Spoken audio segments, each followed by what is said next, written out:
الحمد لله رب العالمين والصلاة والسلام على سيدنا محمد وآله وصحبه أجمعين.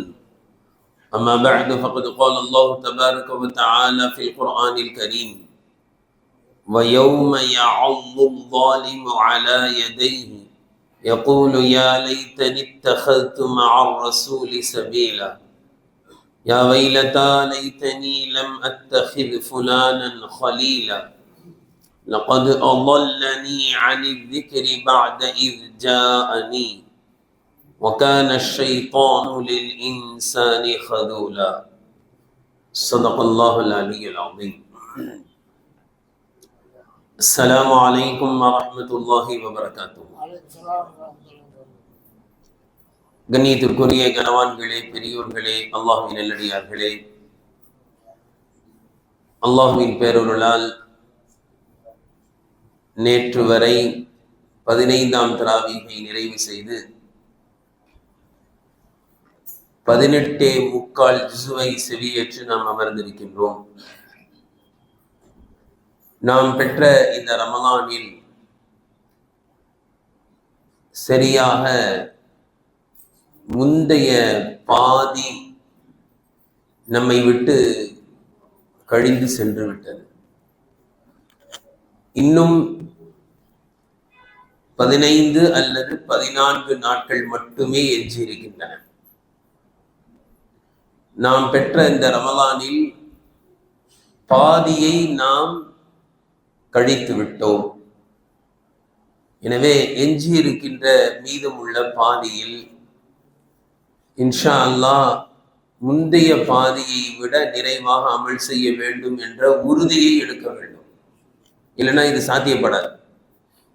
காரணம், பொதுவாக ரமலானுடைய பிற்பகுதி மிக முக்கியமானது, கடைசி 10 ரொம்ப முக்கியமானது. ஆனால் நம்மை ஷைத்தான் அங்கதான் கிடக்குறான்.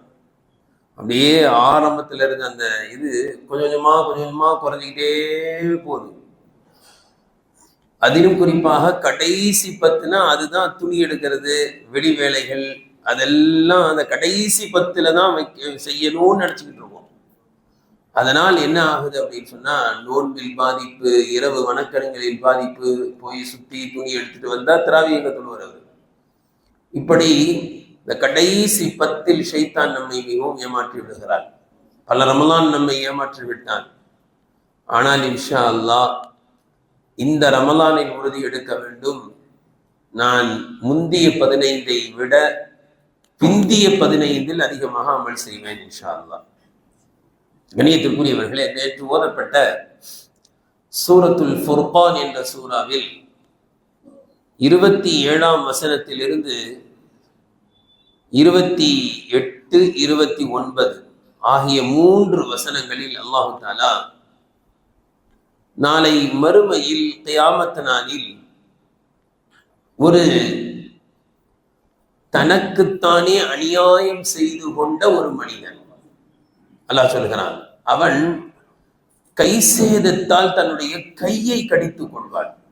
எந்த அளவிற்கு அவனுக்கு நாளை மறுமையில் கை சேதம் ஏற்படும் என்றால், அவன் ஒன்றும் புரியாமல் கை சேதத்தின் உச்சகட்டத்தில் தன்னுடைய கையை கடித்துக் கொள்வான். எப்படி உலகத்தில் பார்க்கிறோம், சில மனிதர்கள் மிகவும் துன்பமான நேரத்தில் தலையை கொண்டு போய் என்ன செய்வாங்க, சும்மா செவத்துல இடிச்சுக்கிடுவாங்க. என்னன்னா, தாங்க முடியாத அந்த துக்கத்தை அவர்கள் அப்படி வெளிப்படுத்துகிறார்கள்.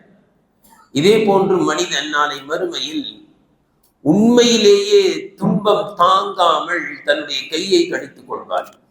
ஏன் அவன் அவ்வாறு செய்கிறான் என்று அல்லாஹு தஆலா விளக்குகிறான்.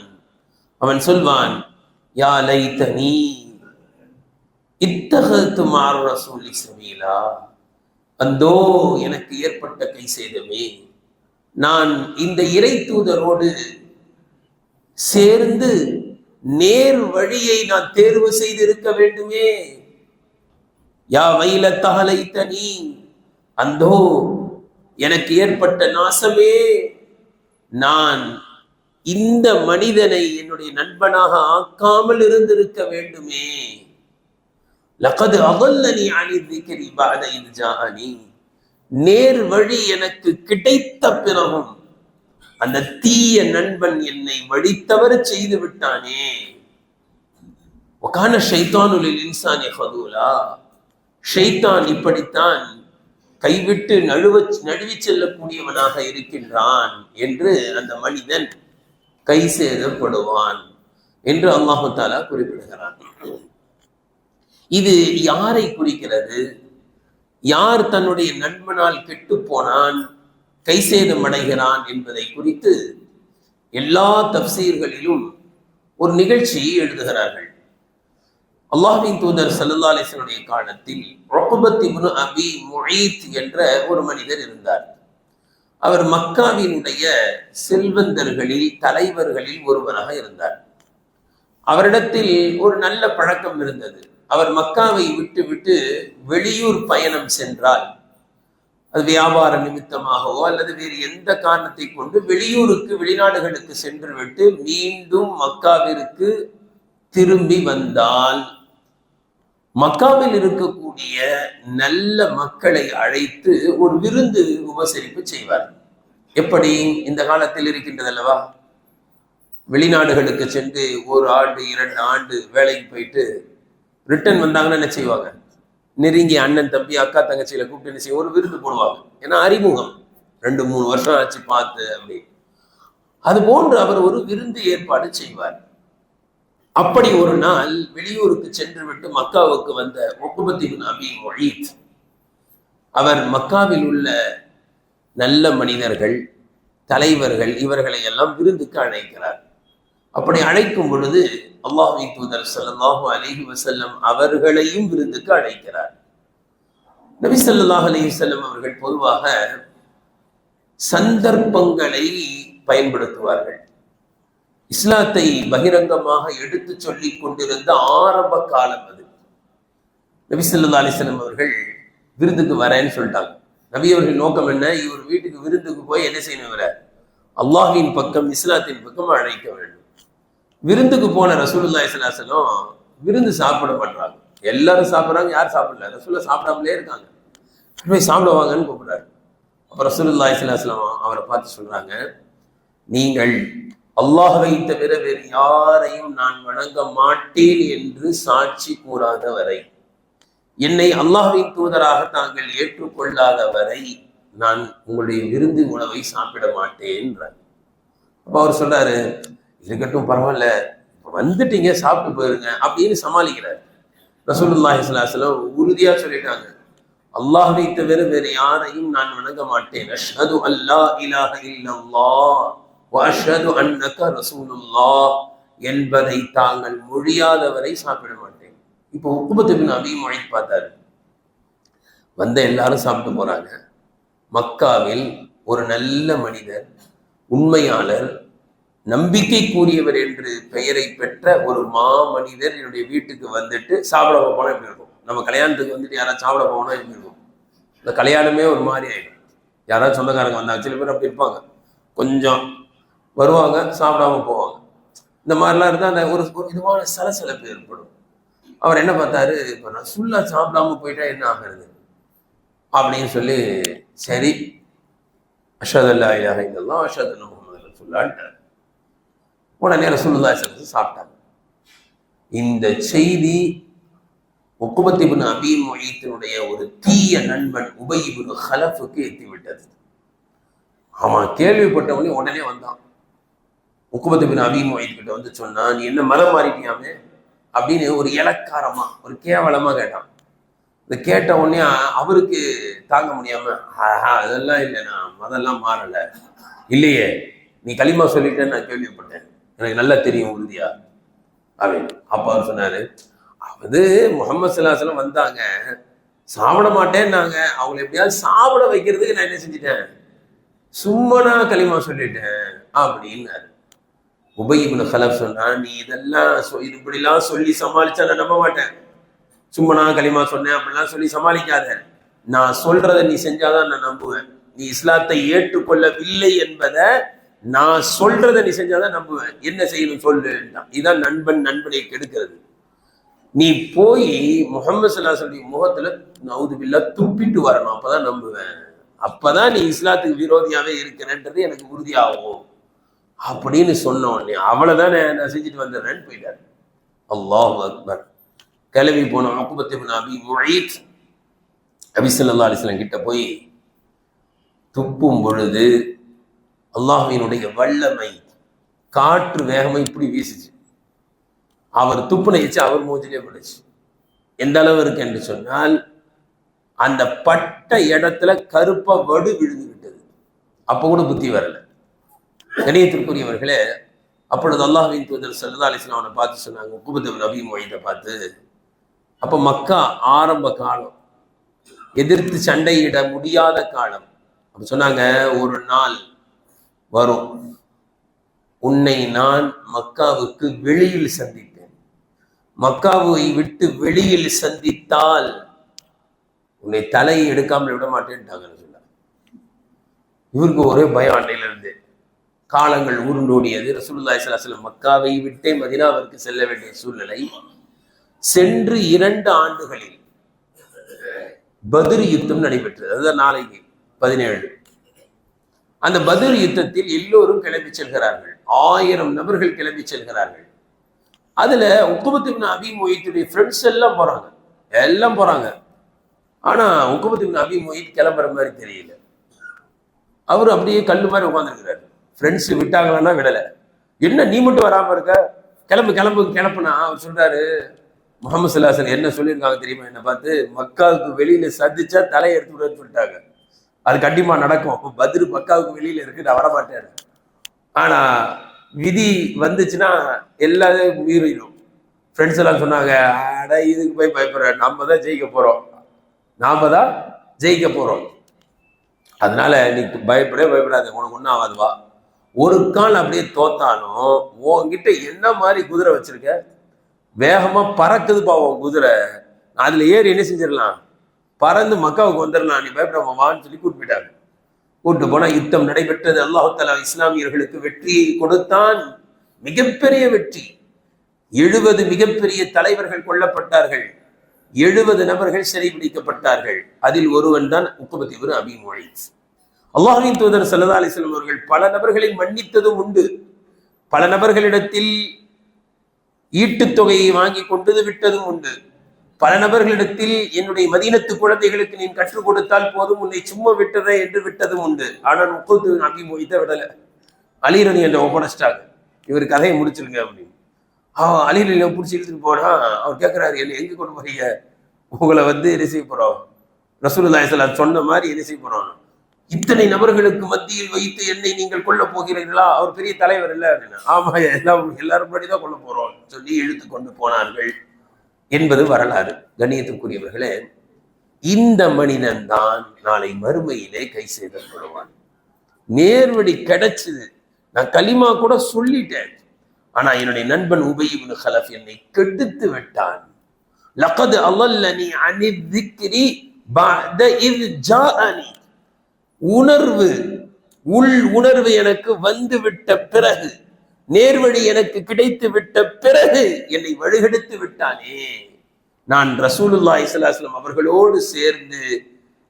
அவர்களோடு சேர்ந்து நேர்வழியை நான் அடைந்திருந்தால் நன்றாக இருந்திருக்குமே. நான் நபியவர்களோடு சேராமல் இந்த கெட்ட தீய நண்பனோடு சேர்ந்த காரணத்தினால் நேர்வழியை மிஸ் பண்ணிட்டேனே என்று அவன் கை செய்தப்படுவான், கையை கடிப்பான். ஆனால் எந்த பலனும் அவனுக்கு கிடைக்காது. கண்ணியத்திற்குரியவர்களை, இன்று நாம் பார்க்கிறோம், நல்ல நல்ல பிள்ளைகள்லாம் தீய நண்பர்களால் கெட்டு போகிறார்கள். சும்மா ஒரு தடவை சிகரெட் பிடிச்சி பாடுறான்னு கொடுப்பான், அவ்வளவுதான், வாழ்க்கை ஃபுல்லா அடிமை. இவன் பார்க்க போட்டுக்கிட்டு இருப்பான், நீ ஒரு தடவை போட்டு பாரு, ஒண்ணும் செய்யாது அப்படின்னு பழக்கி கெட்ட தீய. அது மனிதர்கிட்ட என்னன்னா, நல்ல பழக்கம் இருந்துச்சுன்னா அதை கத்துக் கொடுக்க மாட்டாங்க. கெட்ட பழக்கம் மட்டும் இருந்துச்சுன்னா அது என்னன்னே தெரியல, என்ன செய்யறது, அடுத்த நபனுக்கு பூத்தி விடுறதா வேலை. அது என்னதான் அதுல இருக்குன்னு ஒண்ணும் புரிய மாட்டேங்குது. தீய பழக்கங்களை மட்டும் அடுத்தவர்களுக்கு பழக்கி விடுகிறார்கள். இவர்களுக்கும் என்னன்னா, நல்ல பழக்கத்தை பழகணும்னு ஆசை இல்லை, எதை, தீய பழக்கமா இருந்தா நம்மளும் செஞ்சு பார்க்கலாம் அப்படின்னு ஷைத்தானுடைய அந்த தூண்டுதல். அதனாலதான் தமிழ்ல அப்படி சொல்லுவாங்க, அனைவர்களிடத்திலும் பழகலாம், ஆனால் அனைத்தையும் பழகக்கூடாது என்று சொல்வார்கள். இருப்பாங்க, தீயவர்கள் இருப்பாங்க, அவங்க என்ன பேசலாம், அளவோடு இருக்கணும். அவர்களுடைய கெட்ட பழக்கங்களுக்கு நாம் அடிமையாகிவிடக் கூடாது. நட்பு வட்டாரம் என்பது இல்லாமல் இருக்காது. சிறிய குழந்தைக்கு கூட யார் இருக்கா, அந்த ஃப்ரெண்ட்ஸ் சர்க்கிள் அப்படின்னாலே என்ன நினைக்கிறாங்க, வாலிபர்கள் அப்படின்னு நினைக்கிறாங்க. சின்ன குழந்தைக்கு கூட ஃப்ரெண்ட்ஸ் இருக்கிறாங்க. வயதான கிழவர்களுக்கு கூட என்ன செய்யறாங்க, 80 வயசு ஆனா கூட 80 வயசுல சில ஃப்ரெண்ட்ஸ் இருக்கதான் செய்வாங்க. 60 வயசு ஆனா கூட 60 வயசுல சில ஃப்ரெண்ட்ஸுகள் இருக்கதான் செய்வாங்க. ரொம்ப அன்பா இருப்பாங்க.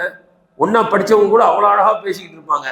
நண்பன் இல்லாவிட்டால் வாழ்க்கை கசந்து விடும். கொஞ்சம் அப்படி ஜாலியா பேசுறதுக்கு யார் வேணும்? நண்பர்கள் கண்டிப்பா வேண்டும், இல்லை என்றல்ல. ஆனால் அந்த நண்பர்கள் நல்லவர்களாக இருக்க வேண்டும். தமிழ்ல பழமொழி இருக்கா இல்லையா, பூவோடு சேர்ந்த நாரும் மணக்கும், கண்டிப்பா மணக்கும். ஆனால் அதே நேரத்தில் ஒரு பழமொழி இப்படி இருக்கு, நொண்டியோடு சேர்ந்து நீ 1 வருடம் நடந்தால் வருட இறுதியில் நீனும் நொண்டுவாய். அவர் கூடவே சேர்ந்துகிட்டே இருந்தா இவருக்கு லேசா என்ன செய்யுமா, நொன்ற மாதிரி பழக்கம் வந்துடும். அந்த அளவிற்கு அந்த நட்பு என்பது அப்படியே வந்து விடுகிறது. ஒரு மனிதன் நண்பனுடைய பழக்க வழக்கத்தை தான் சீக்கிரம் உள்வாங்கலாம். சிகரெட் பிடிக்கிறவங்களோட சேர்ந்தான்னு வைங்க, இவனும் சிகரெட் பிடிக்க ஆரம்பிச்சிடும். அல்ல பாதாளம். மது அருந்தவர்களோடு சேர்ந்தால் அதை வெறுக்கக்கூடிய நபரும் கூட சேர்வாறு சரியில்லைன்னு வைங்க, அந்த பழக்கத்திற்கு இவனும் அடிமையாக ஆகிவிடுவான். நண்பர்களுடைய பழக்கத்தை மிக விரைவாக மனிதன் உள்வாங்குகிறான். எனவேதான் அல்லாஹ்வின் தூதர் ஸல்லல்லாஹு அலைஹி வஸல்லம் அவர்கள் ஒரு ஹதீஸில் அழகாக சொன்னார்கள், அர்-ரஜுலு அலா தீனி கலீலிஹி, ஒரு மனிதன் தன்னுடைய நண்பனின் பாதையில் தான் இருக்கிறான். தன்னுடைய நண்பன் எந்த மார்க்கத்தில் செல்கிறானோ, மார்க்கம்னா இந்த இடத்துல வழி, நண்பன் எவ்வழியில் செல்கிறானோ அதே வழியில் தான் இவரும் செல்கிறான். எனவே உங்களில் ஒவ்வொருவரும் தான் யாரிடத்தில் நட்பு வைத்திருக்கிறார்கள் என்பதை சற்று சிந்திக்கட்டும். கொஞ்சம் பாருங்க, உங்க நட்பு வட்டாரம் எப்படிப்பட்டவங்களா இருக்கிறாங்க. நல்ல ஃப்ரெண்ட்ஸோட நம்ம பழகிக்கிட்டு இருக்கோமா, தொழுகையாளிகளோடு பழக்கிறோமா, நல்ல பழக்க வழக்கங்கள் இருக்கக்கூடியவர்களோடு பழகுகின்றோமா, நல்ல வார்த்தைகள் பேசக்கூடியவர்களோடு பழகுகிறோமா, அல்லது அசிங்கமான தரம் கெட்ட சொல்வதற்கே கூச்சப்படுகின்ற இன்னைக்கு காலேஜ் பசங்க அப்படி பைக்ல போனாலே, இந்த பைக்ல போகும்போது அவங்க பேசுற பேச்சே நம்மளால தாங்க முடியல. எடுத்ததுக்கெல்லாம் அசிங்கமான வார்த்தைகள். நாம் யாரோடு பழகுகிறோம்? ஒழுக்கமுடையவர்களோடு பழகுகின்றோமா? இந்த கெட்ட வார்த்தைகளை பேசுறாங்களே, அது சாதாரணமா எடுத்துக்க முடியாது. சும்மா அது சர்வ கெட்ட வார்த்தைகளை பேச பேச பேச கெட்ட செயலை சர்வசாதாரணமாக செய்து முடித்து விடுவார்கள். அந்த பேச்சு இருக்க, அந்த செயலையே என்ன செஞ்சிருவோம், சாதாரணமாக்கி விட்டுருவோம். ரசூலுல்லாஹி எவ்வளவு அழகா சொல்றாங்க, நண்பனை பாருங்கள், நண்பன் எப்படி இருப்பானோ அப்படி இவன் இருப்பான். கொஞ்சம் நீங்க பாருங்க யாரோட பழகுறீங்க. சில சமயங்கள்ல பார்க்கலாங்க, தன்னுடைய பெண்ணுக்கு தன்னுடைய சகோதரிக்கு மாப்பிள்ளை பார்க்க போவாங்க. மாப்பிள்ளைய பார்க்க அப்ப என்ன செய்வாங்க, மாப்பிள்ளைய காமிப்பாங்க. நம்ம ஒரு 3 மணிக்கு போயிட்டோம்னு வைங்க, மாப்பிள்ளை எப்போ வருவாரு? மதியானம் ஒரு 3 மணிக்கு மாப்பிள்ளைய பார்க்க போயிருக்கோம். மாப்பிள்ளை எப்போ வருவாரு? 4 மணி 5 மணியா? கரெக்டா சொன்னீங்க. ஏன்னா அதான் மாப்பிள்ளைக்கு மதிப்பு. ஆரம்பத்துல இருந்தே உட்காந்துட்டே இருந்தா அது ஒரு மாதிரியா இருக்கும். ஏன்னா அவரை பார்த்துக்கிட்டே இருந்தா அவரு ஒரு மாதிரியா பார்ப்பாரு. ரொம்ப நேரம் உட்கார முடியாது இல்லையா? எவ்வளவு நேரம் தான் போஸ் காமிச்சிக்கிட்டே இருக்க முடியும்? அதனால என்ன பண்ணுவாரு, ஒரு 3:45 4 மணிக்கு வருவாரு.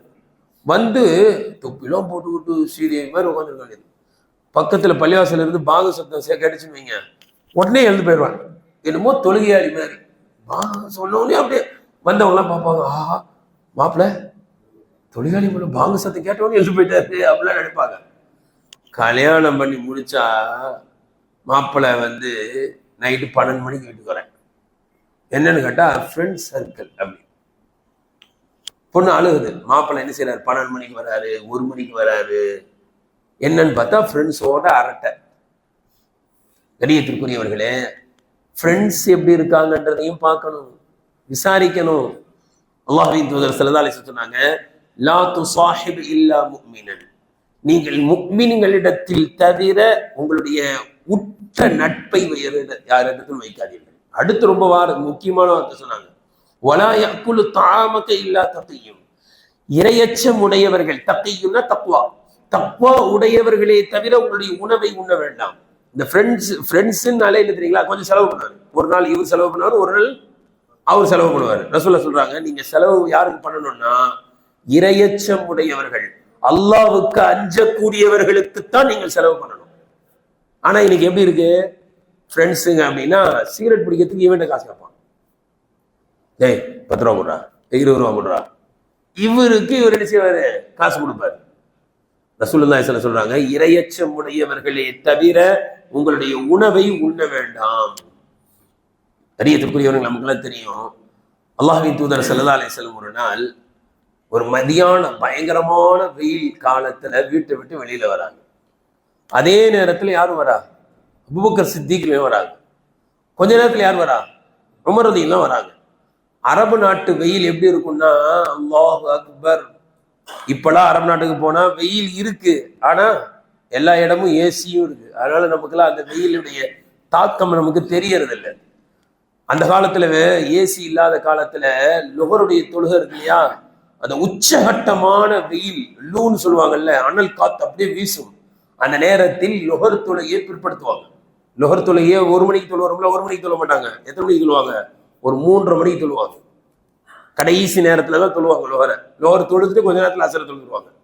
அதாவது வெயில் கொஞ்சம் அந்த பக்கம் போய் அந்த வெயில் சுவர்களில் பட்டு சுவர்ல இருந்து எது வரும், இந்த பக்கம் போக போக நிழல் வரும். அந்த நிழல்ல அப்படியே தொழுதுட்டு போற அளவுக்கு பிற்படுத்துவாங்க. அவ்வளவு கடுமையான வெயில். அப்ப அந்த நேரத்துல யாரும் வெளியில வரமாட்டாங்க. ஆனா ரசூலுல்லாஹ் வெளியில வராங்க, அபூபக்கர் சித்திக் வெளியில வராங்க, உமர்ல வெளியில வராங்க. ரசூலுல்லாஹ் கேட்கறாங்க ஆச்சரியப்பட்டு, எதனால வந்தீங்க, இவ்வளவு வெயில் அடிக்குது, ஏன் வந்தீங்க கேட்பாங்களா இல்லையா? ரசூலுல்லாஹ், பசிக்குது, வீட்டுல எதுவுமே இல்லை, பசிக்குது, வீட்டுல எதுவும் இல்லை யார சொல்ல. அப்படியா, எனக்கு தான் பசிக்குது, அதனாலதான் வந்தேன்றாங்க. அல்லாஹ் அக்பர் சொல்லிட்டு கொஞ்ச நேரத்துல அல்லாஹ்வின் தூதர் ஸல்லல்லாஹு அலைஹி வஸல்லம், வாங்க அபுல் ஹைத்தமுடைய வீட்டுக்கு போலாம் அப்படின்னு சொல்லி ரசூலுல்லாஹ்வே 2 பேரையும் கூட்டு போறாங்க. கூட்டு போனா கதவை தட்டுறாங்க, யார் இல்ல, அபுல் ஹைத்தம் இல்ல. மனைவி உள்ள இருந்து உணர்ந்துட்டாங்க, யார் வந்திருக்கா, அல்லாஹ்வின் தூதர் ஸல்லல்லாஹு அலைஹி வஸல்லம் வந்திருக்கிறாங்க. கூட யார் வந்திருக்கா, அபூபக்கர் ரலியல்லாஹு உமர். இந்த மாதிரி உலகத்துல விருந்தாளி கிடைப்பாங்களா? எவ்வளவு பெரிய பாக்கியம். 3 பேர் வந்திருக்காங்க. என்ன செஞ்சாங்க, உடனே எங்கம்மா வீட்டுக்காரன்னு கேட்டாங்க. ஒன்னும் இல்ல, தண்ணி, இனிப்பான தண்ணி எடுக்க போயிருக்கிறாங்க, குளிர்ச்சியான தண்ணி. கொஞ்ச நேரத்துல வந்துருவாங்க, உட்கார வச்சுட்டாங்க. உட்கார வச்சா சொன்ன மாதிரியே கொஞ்ச நேரத்துல ஏறிட்டாங்க. இந்த காலமா இருந்தா அவ்வளவு, அவங்க எப்போ வருவாங்கன்னு தெரியாது, போயிட்டு வாங்கன்றுவாங்க. அல்லாஹ் இப்படிதான் இருக்கணும். ஏடாகுடமான ஆளா இருந்தா என்ன செஞ்சிடணும், அப்பதான் குரலே வேற மாதிரி இருக்கணும்ன்றாங்க. அல்லாஹ் குரான்லயே சொல்றான், அந்நிய ஆண்கள் வந்தா என்ன செய்யக்கூடாது, வலா தக்தான பில் கௌல், குலைந்து பேசாதீர்கள். கடுமையா இருக்கணும் வார்த்தை, பெண்கள்கிட்ட சொல்லி வைக்கணும். இதெல்லாம் இங்க பார்த்தா உலகத்தில் கிடைக்காத 3 விருந்தாளிகள் உட்கார வச்சு கொஞ்ச நேரத்துல யார் வந்துட்டா, அபுல் ஹைசம் சாமி வந்துட்டாங்க. வந்தா அவங்களுக்கு சந்தோஷம் தாங்க முடியல. ரசூலுல்லாஹ் வீட்டுக்கு வந்திருக்காங்க, அபூபக்கர் உமர்ல வந்திருக்காங்க. வேகமா போனாங்க, மரத்து மேல ஏறி ஒரு கொலையை அப்படியே என்ன செஞ்சாங்க, பேரித்த கொலையை பிடிச்சிட்டு வந்துட்டாங்க. வெட்டி கொண்டு வந்து வச்சா அதுல செங்காய் எல்லாமே இருக்கு. ரசூலுல்லாஹ் சொன்னாங்க, பழம் கொஞ்சோண்டு பிரிச்சுட்டு வந்தா போதுமே, எதுக்கு அப்படியே வெட்டிட்டு வந்தீங்க அப்படின்னு. அப்ப அந்த சஹாபி சொன்னாங்க, யார் ரசூலுல்லாஹ், சில பேருக்கு பழுத்த பழம் பிடிக்கும், சில பேருக்கு காய் பிடிக்கும், சில பேருக்கு செங்காய் பிடிக்கும், யாருக்கு என்ன பிடிக்குதோ சாப்பிடணும் அப்படின்னு கொண்டு வந்தேன். இந்த விருந்து உபசரிப்புனா என்னன்றதை நம்ம இங்க இருந்து கத்துக்கலாம். இன்னைக்கு நம்ம விருந்து உபசரிப்பு எப்படி இருக்கு, தண்ணி கொண்டு வந்து கொடுக்கவே கொஞ்ச நேரம் ஆயிடுது. அப்புறம் கொஞ்சம் வேண்டப்பட்டவராக தான் இருக்கிறாரு அப்படின்னா அப்புறமா கேட்பாரு, என்னது கொஞ்சமா டீ சாப்பிடலாமா அப்படின்னு. இல்ல சாப்பிட மாட்டேன்னா முடிஞ்சு போயிருக்காது. இல்ல வேணான்னா அவன் வேணாதான் முடிஞ்சு. என்ன கேள்வி, கொடுக்க வேண்டியதானே டீய, ஏன் சக்கரை போடணுமா போடக்கூடாதான்னு மட்டும் வேணா கேட்டுக்கலாம். சுகரா இருந்தா சக்கரை சாப்பிட மாட்டாரு. இது கேள்வி. அது கொஞ்சமா டீ, இது கொஞ்சமா டீ, இப்படியே கேட்டுக்கிட்டா இருப்பாங்க. கொண்டு வந்து என்ன செய்ய, உடனே வைக்கணுமா இல்லையா? அந்த சாமி வேகமா கொண்டு வந்து வச்சாங்க, பேரிச்ச பழத்தை வச்சாங்க, இருக்கிறத வச்சாங்க, உடனே எழுந்து போறாங்க. திருப்பி ரசூலுல்லாஹ் எங்க எழுந்து போறீங்கன்னு கேக்குறாங்க. ரசூலுல்லாஹ், ஒரு ஆடு அறுத்து விருந்து வச்சிடறேன் அப்படின்னு. வேகத்தை பார்த்தா ரசூலுல்லாஹ் சொல்றாங்க, நீங்க போற வேகத்தை பார்த்தா இப்பதான் குட்டி போட்ட ஆட்டெல்லாம் அறுத்துறாதீங்க, குட்டி போடாத ஆடை அருங்க அப்படின்னு சொல்லி அனுப்புறாங்க. யார சொல்லலாம் அப்படின்னு சொல்லிட்டு ஒரு அழகான ஆடை அறுத்து உடனே விருந்து எப்படி இருக்கணும், ஸ்பீடா இருக்கணும். நம்மளுக்கு தான் தெரியும், ஹஜ்ரத் இப்ராஹிம் அலைஹிஸ்ஸலாம் கிட்ட வந்தது மலக்குமார்கள். என்ன செஞ்சாங்க? மலக்கா மனுஷனான்னு கூட பார்க்கல, அதுக்குள்ள என்ன செஞ்சாங்க? சமீன், உடனே காளை கன்றை பொறித்து கொண்டு வந்து வச்சுட்டாங்க. இப்படி இருக்கணும். அவன் வந்து விருந்தாலே பெஜார, என்ன சாப்பாடு தருவானா இல்லையா தெரியல, கம்முன்னு இருக்கும், ஒரு அசவட்டத்தையும் காணும், கறி வாங்க போன மாதிரி தெரியல, இப்படியே உட்காந்துட்டே இருக்காரு, இப்ப சாப்பாடு தரமாட்டா போல சதையவே வந்துடும். அப்படியே ரொம்ப யோசிச்சு இவன் போக மாட்டான் போல சாப்பிடாம, சரி ஆக்கிடுவோன்னு ஆக்கினா, இது என்ன விருந்தா இது? உடனே கொண்டு வந்து ஆடை அறுத்து ஒரு விருந்து வச்சுட்டாங்க. ரசூலுல்லாஹி ஸல்லல்லாஹு அலைஹி வஸல்லம் அந்த குளிர்ச்சியான இனிமையான இனிப்பான தண்ணியை குடிச்சு அந்த விருந்தை சாப்பிட்ட பிறகு சஹாபாக்களை பார்த்து சொல்றாங்க, நாம இப்ப சாப்பிட்ட இந்த இதுக்கு அல்லாஹுக்கு நன்றி செலுத்தணும், இல்லைன்னா அல்லாஹ் கேள்விகளை கேட்பான் அப்படின்னு சொல்லிட்டு அபுல் ஹைத்தம் அந்த சஹாபியை பார்க்குறாங்க. எல்லா வேலையும் அவர் தான் செஞ்சாரு. அவங்க மனைவி உள் வேலையை செய்கிறாங்க. வீட்டில் வேலை செய்யறதுக்கு யாருமே இல்லை. அதை பார்த்தாங்க. அந்த காலத்துல அடிமை இருக்குவாங்க இல்லையா? இல்லை. அப்போ ரசூலுல்லாஹி ஸல்லல்லாஹு அலைஹி வஸல்லம் அவரை பார்த்து சொல்றாங்க, அபுல் ஹைத்தம், எனக்கு இன்ஷா அல்லாஹ் அடிமைகள் கிடைச்சா நான் என்ன செய்யறேன், உங்களுக்கு ஒரு அடிமையை தரேன் அப்படின்னு சொல்லிட்டு வந்துடுறாங்க. கொஞ்ச நாள் ஆச்சு. கரெக்டாக ரசூலுல்லாஹுக்கு 2 அடிமைகள் கிடைச்சாங்க. அப்போ ரசூலுல்லாஹி ஸல்லல்லாஹு அலைஹி வஸல்லம் அபுல் ஹைத்தம் கிட்ட சொல்லிட்டு வந்து ஞாபகம் வச்சு கூப்பிட்டாங்க. கூப்பிட்டு, இந்த 2 அடிமைகள்ல ஏதாவது ஒரு அடிமையை நீங்க எடுத்துக்கிறீங்க அப்படின்னு. அந்த சஹாபி எவ்வளவு உஷார் தெரியுங்களா? யா ரசூலுல்லாஹ், 2 அடிமைகள்ல ஏதாவது ஒரு அடிமையை நீங்களே தேர்வு செய்தாங்கன்ட்டாங்க. நான் எடுத்துக்கிறது இல்லை, நீங்க தேர்வு செஞ்சுட்டாங்க. ஏன்னா நம்மள தெரிஞ்சுவோம், அப்போ வேலை செய்யறதுக்கு நல்ல திடகாத்தமா யார் இருக்கான்னு பார்த்து நம்ம எடுப்போம். அந்த சாமி ரசூலுல்லாஹ் கிட்ட ஒப்படைச்சிட்டாரு. ரசூலுல்லாஹ் அந்த நேரத்துல தான் ஒரு ஹதீஸ் சொன்னாங்க, என்கிட்டயே அந்த பொறுப்பை படைச்சிட்டீங்களா அப்படின்னு சொல்லிட்டு சொன்னாங்க, அல் முஸ்தஷாரு முக்தமன், யாரிடத்திலாவது ஆலோசனை கேட்டால் நீங்க செய்யுங்க, நீங்க சொல்லுங்க அப்படின்னா நல்ல விஷயத்தை தான் சொல்லணும். அப்போ உங்களுக்கு தேர்வு செய்யக்கூடிய பொறுப்பை என்கிட்ட ஒப்படைச்சிட்டீங்க. அப்ப நான் இந்த 2 பேர்ல ரொம்ப நல்ல ஆளை பார்த்தா நான் உங்களுக்கு தரணும். இப்படிதான் இருக்கணும். ஒரு இடத்துல வந்து கேட்கறாங்கன்னு வைங்களேன், என் பொண்ணை வந்து இந்த ஊர்ல இருக்கிற இந்த மாப்பிள்ளைக்கு கொடுக்கலான்னு இருக்கேன், அந்த பையன் எப்படி அப்படின்னு கேட்டா என்ன சொல்லணும்? அவனா நல்ல பையன் மொழி பூசக்கூடாது. என்ன செய்யணும்? என் பிள்ளையா இருந்தா அந்த பையனுக்கு கொடுப்பனா அப்படி யோசிக்கணும். ஏன் அவனுக்கா என் பிள்ளைய கொடுக்க மாட்டேன்னா அப்படி சொல்லணும், ஏங்க அவனுக்கு கொடுத்துறாதீங்க சொல்லுமா இல்லையா?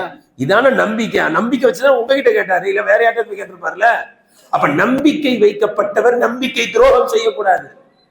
அதுதான் ரசூலுல்லாஹ் அந்த நேரத்துல சொல்லிட்டு சொல்றாங்க, இந்த 2 பேர்ல இவர் அதிகமா தொழுதுகிட்டு இருந்தாரு, என்ன சொல்றாங்க, இவரை எடுத்துட்டு போங்க அப்படின்னு. நாங்க பாருங்க, இவர் தொழக்கூடியவரா இருக்கிறாரு, இவரை எடுத்துட்டு போங்க. பாருங்க, தொழக்கூடிய அடிமை சிறந்தவர். நீங்க நம்ம கடையில வேலை செய்யற தொழுகைக்கு போனா வலிக்குது, இன்னும் தொழுகைக்கு போறாருன்னு, அவர் தாங்க நல்லவர் சொல்லி அனுப்பினாங்களா? அனுப்பும் போது ரசூலுல்லாஹ் ஒரு வார்த்தை சொன்னாங்க, இவர் தொழுகையாளி, எனவே கண்ணியமா நடந்துங்க. இந்த சஹாபி அந்த அடிமையை சந்தோஷமா வீட்டுக்கு போய் ரசூலுல்லாஹி ஸல்லல்லாஹு அலைஹி வஸல்லம் என்ன செஞ்சிருக்காங்க, கொஞ்சம் இந்த வெளி வேலைகள் எல்லாம் பார்க்கறதுக்கு ஒரு அடிமையை தந்திருக்கிறாங்க அப்படின்னு சொல்லிட்டு உடனே மனைவி கேட்டாங்க, ரசூலுல்லாஹ் என்ன சொல்லி கொடுத்தாங்க? அவர் தொழுகை நடந்ததை சொல்றாரு. தொழுகையாளி, ரசூலுல்லாஹ்வையே தேர்வு செய்ய சொன்ன, தேர்வு செஞ்சாங்க. தொழுகையாளி, கொஞ்சம் கண்ணியமா நடந்துங்கன்னு சொன்னாங்க. அதை கேட்டுட்டு மனைவி சொன்னாங்க, தொழுகையாளி எனவே கண்ணியமா நடந்து கொள்ளுங்கள் என்று நபி அவர்கள் சொன்ன அந்த வார்த்தையின்படி நீங்கள் அமல் செய்ய வேண்டும் என்றால் அந்த அடிமையை உரிமையிட வேண்டும். அப்பதான் அந்த சொல்லுக்கு அந்த ரசூலுல்லாஹ் சொன்ன சொல்லுக்கு நாம செயல்பட்டதான் ஆகும் அப்படின்னு உடனே இந்த சாபி உரிமையிட்டாங்க. வந்த வேலைக்காரர் இப்ப வேலைக்காரர் இல்லை, முடிஞ்சு போச்சு. ஒரு 2-3 நாள் கழிச்சு ரசூலுல்லாஹ்வை சந்திக்கிறாரு அபுல் ஹைத்தம். ரசூலுல்லாஹ் கேட்கறாங்க, எப்படி இருக்காரு வேலைக்காரு, அபுல் ஹைத்தம் எப்படி இருக்காரு அப்படின்னு அபுல் ஹைத்தம் அவங்க கிட்ட கேட்டா, அப்ப நடந்தது சொல்லி, ரசூலுல்லாஹ் வாங்கிட்டு போற, நீங்க சொன்னது அப்படியே மனைவி கிட்ட சொன்ன. மனைவி சொன்னாங்க, ரசூலுல்லாஹ் சொன்னதின்படி அமல் செய்யறதா இருந்தா அவரை வச்சு வேலை வாங்கிட்டு இருந்தா சரிப்பட்டு வராது, அவர் உரிமையிட சொன்னாங்க. உடனே உரிமையிட்டா அவர் உரிமை ஆயிட்டாரு. ரசூலுல்லாஹி ஸல்லல்லாஹு அலைஹி வஸல்லம் கேட்டுட்டு சொன்னாங்க, அல்லாஹு தஆலா உலகத்துல ஒவ்வொரு மனிதனுக்கும் ஒரு கெட்ட நண்பையிலும் கொடுத்திருப்பான், அவன் தீமையைத்தான் ஏவுவான். அதே நேரத்தில் ஒரு நல்ல நண்பனையும் கொடுத்திருப்பான், அவன் நல்லதை ஏவுவான். அல்லாஹ் தஆலா உங்களுக்கு உங்களுடைய மனைவியை நல்ல நண்பனாக அல்லாஹ் கொடுத்திருக்கிறான், நல்லதை ஏவி இருக்கிறார்கள் என்று சொன்னார்கள். நான் சொல்ல வருவது, ஒரு முக்மின் எப்படி இருப்பான்? அல்லாஹ் குர்ஆன்லயே சொல்றான், முக்மின்கள் இன்னொரு முக்மினுக்கு நண்பர்களாக இருப்பார்கள், நன்மை ஏவுவார்கள், தீமையை தடுப்பார்கள். ஒரு ஹதீஸ்ல வருதா இல்லையா? ஒரு முக்மின் இன்னொரு முக்மினுக்கு கண்ணாடி, நிலை கண்ணாடி. கண்ணாடியில என்ன பண்ணி, பீரோல இருக்க கண்ணாடியில முகத்தை பாக்குறோம், நல்லா இருக்கா, முடி ஒழுங்கா இருக்கா பாக்குறோம்ல, அந்த மாதிரி நல்லதா எடுத்து சொல்லும். முகத்துல அழுக்கு இருந்தா கண்ணாடி என்ன செஞ்சணும், காமிச்சிடும், என்ன முகத்துல அழுக்கு இருக்கு, போய் முகத்தை கழுவு அப்படின்னு. அந்த மாதிரி ஒரு முக்மீனுடைய நண்பன் எப்படி இருக்க வேண்டும் என்றால், நன்மையை நன்மை என்று சொல்ல வேண்டும், தீமையை தீமை, இதை செய்யாத, சிகரெட் பிடிக்காத, தண்ணி அடிக்காத, பாக்கு போடாத அப்படின்னு சொல்லணும். இப்படிப்பட்டவர்கள் தான் உண்மையான நல்ல நண்பர்கள். அந்த கண்ணாடி இருக்கிற மாதிரி காமிக்குது. ரசூலுல்லாஹ் கண்ணாடின்னு சொன்னதுல ஒரு ஆழமான கருத்து இருக்குன்றாங்க. அது என்ன? ஒரு மனிதர் முகத்தை போய் கண்ணாடியில பாக்குறாரு, ஏதாவது குறை இருந்தாலும் சரி, நிறை இருந்தாலும் சரி, குறிப்பா குறை இருந்தா அந்த கண்ணாடி யார்ட்ட காமிக்கும்? கண்ணாடியை பாக்குறதே எதுக்குதான்? குறை இருக்கக்கூடாதுன்றதுதான் இல்லையா?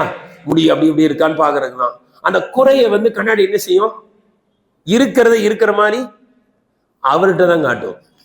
அவர் நின்றுட்டு போன பிறகு வேற ஒரு ஆள் அங்க நின்னாருன்னா அந்த கண்ணாடி சொல்லுமா, உனக்கு முன்னாடி ஒருத்தர் வந்தாரு, அவர் முடி ஒரு மாதிரியா இருந்துச்சு அப்படின்னு சொல்லுமா? மற்றவங்க கிட்ட சொல்லாது. ஒருவருடைய குறையை அவரிடத்தில் மட்டும்தான் காட்டும் கண்ணாடி.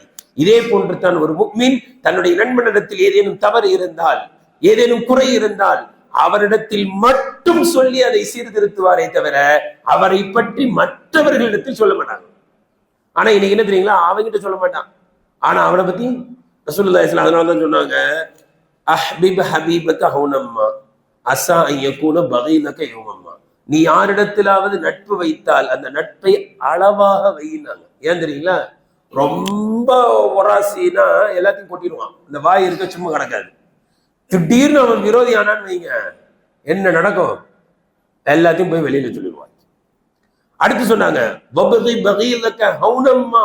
நீ யாரிடத்திலாவது விரோதம் பாராட்டினால் அந்த விரோதத்தை கூட அளவாக வைத்துக்கொள். காரணம், அசாயியக்கூன ஹபீபக யௌமம்மா, ஒரு நாள் அந்த விரோதி உனக்கு நண்பனாக மாறலாம். பாக்குறமா இல்லையா?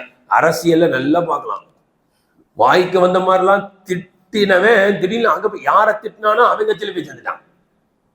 அவரை பத்தி என்ன சொன்ன, அவன் ஒண்ணும் பண்ண முடியாது, அவன் வந்தா என்ன பண்ணுவான்னு சொன்னவே திடீர்னு போயிட்டு சேரா சார் நீங்க தான் தளபதின்றான். என்ன இது உண்மை புரியல. எதிர்கட்சியில இருந்து முதல்வராக இருந்தவரே என்ன செஞ்சிட்டாரு, அந்த கட்சியை விட்டுவிட்டு இங்க தாவறாரு. அதனால ரசூலுல்லாஹ் சொல்றாங்க, இப்படி தாவ வேண்டிய சூழ்நிலை ஏற்படலாம். அதனால எதையுமே என்ன செய்யணும், அளவோட வைங்க. இந்த இந்த இஸ்லாம் ஒற்றுமையா இருக்க சொல்லுது. ஆனா அதற்காக வேண்டி எல்லார்ட்டையும் நல்ல நல்ல இருக்கணும்னு இல்லை. தீயவனை கண்டால், துஷ்மனை கண்டால் தூர விலங்கு. ஒருத்தர் சரியில்லைன்னா அவங்ககிட்டயுமா எப்படி இருப்பாங்க? அதுன்னு சில, குறிப்பாக சில காலேஜில் படிக்கிற பையனுக்கு ஃப்ரெண்ட்ஸ் யார் இருக்கா, கேர்ள்ஸ் ஃப்ரெண்டு. சில கேர்ள்ஸுக்கு என்ன, இந்த வார்த்தையே தப்பு. ஃப்ரெண்ட்ஸ்ல ஒரு கேர்ள்ஸுக்கு கேர்ள்ஸ் ஃப்ரெண்டு தான் இருக்கணுமே தவிர பாய்ஸ் ஃப்ரெண்டுன்றதே கிடையாது. ஒரு பாய்ஸுக்கு பாய்ஸ் ஃப்ரெண்ட் இருக்கலாமே தவிர கேர்ள்ஸ் ஃப்ரெண்டுன்றதே கிடையாது. இவருக்கு பாடத்துல சந்தேகம் எங்க டவுட் எங்க கேட்பாரு, ஆம்பளைங்களை விட்டுருவான், எங்க போய் கேட்பான், பொம்பளை பிள்ளை விட்டு கேட்பான், என்னடா அங்க போய் பேசிக்கிட்டு இருக்க, இல்ல ஒரு சின்ன டவுட், அதான்டா டவுட்டா இருக்கு. ஏன்னா உன டவுட் இங்க கிளியர் பண்ண வேண்டியது, இங்க எத்தனை பேர் இருக்கேன் பையன், இவரு டவுட் அங்க போய் கிளியர் பண்றாராம். நீ அதை எங்க கிளியர், அதுதான் டவுட்டே, நீ எதுக்கு அங்க போற? அதனால இந்த மாதிரியான நட்பு அறவே கூடாது. குரான்ல ஒரு ஆயத்துல வருது, ஆண்கள் எந்த ஆண்களையும் கேலி செய்யாதீர்கள். குரான்ல அப்படியே வருது, எந்த பெண்களும் எந்த பெண்களையும் கேலி செய்யாதீர்கள் வருது. இப்ப என்ன சொல்லுங்க, ரெண்டு விஷயம் வந்திருக்கு. என்ன வந்திருக்கு சொல்லுங்க? எந்த ஆண்களும் எந்த ஆண்களையும் கேலி செய்யாதீர்கள், எந்த பெண்களும் எந்த பெண்களையும் கேலி. அப்ப கேலி செய்யக்கூடாதுன்னு அல்லாஹ் சொல்றான் இல்லையா? சூரத்துல குஜராத்ல வருது. இதுல நீங்க கவனிக்கணும் ஒரு விஷயம், ஆண்கள் ஆண்களை கேலி பண்ணக்கூடாது, பெண்கள் பெண்களை கேலி பண்ணக்கூடாதுன்னு வருது. அப்ப ஆண்கள் பெண்களை கேலி பண்ணலாமா? அங்க ஆண்கள் ஆண்களை தானே கேலி பண்ணக்கூடாதுன்னு வந்துச்சு, பெண்கள் பெண்களை தானே கேலி பண்ணக்கூடாதுன்னு வந்துச்சு. அப்ப ஆண்கள் பெண்களையும் பெண்கள் ஆண்களையும் கேலி பண்ணலாமான்னு கேள்வி வருமா இல்லையா? அதுக்கு என்ன பதில் சொல்றாங்க தெரியுங்களா? கேலியா, பேசவே கூடாதுன்னு அர்த்தம். நீ என்னத்தை கேலி பண்றது? அந்த சப்ஜெக்டே கிடையாது, அதை சொல்றதுக்கு வேலையே இல்லை குரான்ல.